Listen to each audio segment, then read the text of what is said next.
Alright class, instead of me redoing the videos, I'm just going to overlay audio on top of the videos. This may not be very pretty because I don't know exactly what I said the first time around, but I'm going to follow along with the video and give you some audio tips as we move along.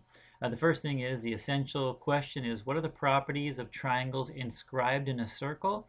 And before I talked about that, I want to go over these two vocabulary words. Inscribed means to draw inside of another shape, and circumscribed means to draw around another shape.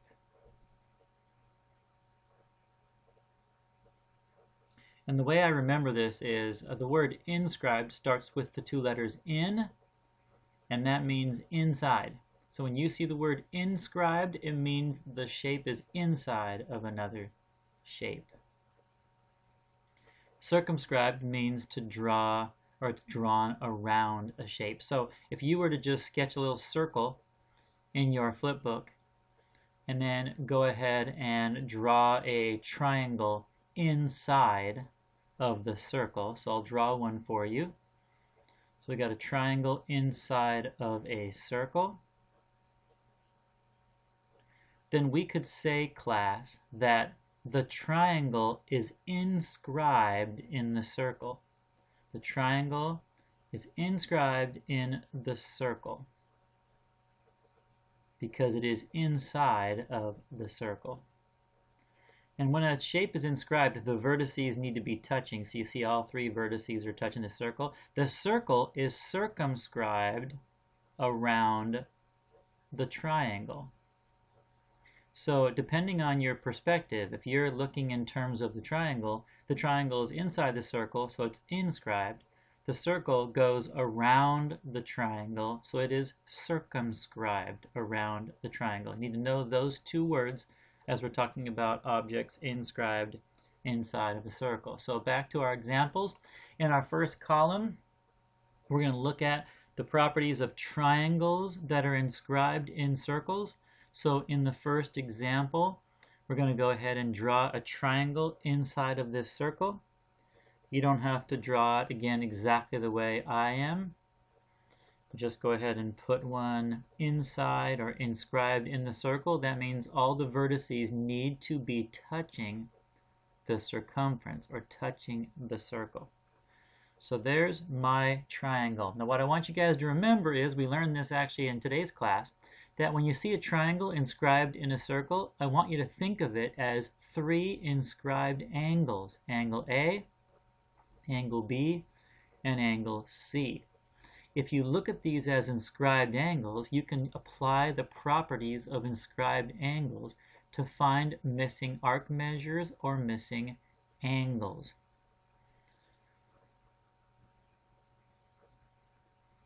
I'm not sure what I was saying right there.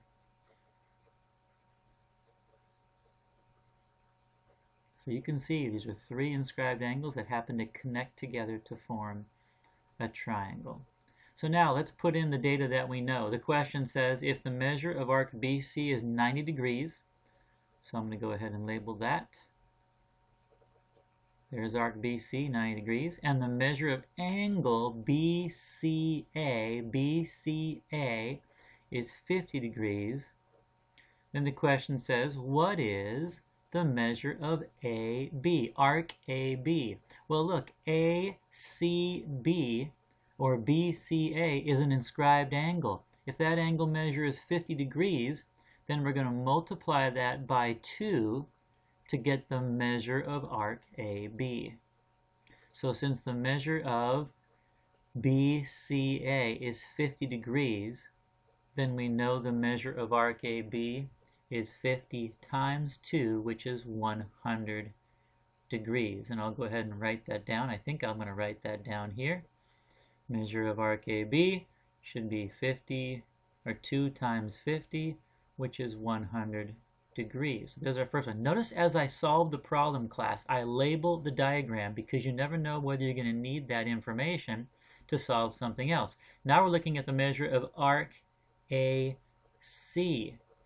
Arc AC. Now, look class, the way I figured this out is if the whole circle is 360 degrees, then I can subtract 100 and subtract 90, and I'm going to find what's left over. Arc AC is what's left over because that represents the rest of the circle.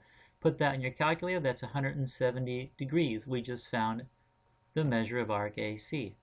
Next question is, what's the measure of angle BAC? Well, again, BAC is an inscribed angle, and it intercepts arc BC. Since that's 90 degrees, you divide that by 2, and you get 45 degrees. So I'll write here 90 divided by 2 is equal to 45 degrees. Our last question, the measure of angle ABC, we've got two ways to solve that. We can use the inscribed angle ABC. Since it intercepts arc AC, we can divide 170 by 2, or we can use the properties of a triangle. Since a triangle angles add up to 180, we can take 180, subtract 45, and subtract 50, and we're going to end up with a total of 85 degrees left over. So the measure of angle ABC is 85 degrees. In this case now, you've solved all of the triangle angles. You've solved all of the arc angles. Okay, in our next example, here's our question. If the measure of angle ABC is 90 degrees, then AC is a diameter. Well, let's figure out what I'm talking about there. We're going to go ahead and inscribe an angle inside of the circle. And I want you to try the best you can to draw it so that it looks like it's 90-degree angle. So when you draw these two line segments, class, or these two chords, try to make them look like they are 90 degrees. So I've made an angle here of the two blue lines, and it looks like it's about 90 degrees. And let's go ahead. I think the next thing I'm going to do is, we're going to label this. So label B. I don't know what letter I used. Let's do that as A. I forgot. A, B, and C. And now we have an inscribed angle ABC, or you could just call it angle B. Let's mark that as a 90-degree angle. So we've got a 90-degree angle inscribed in the circle.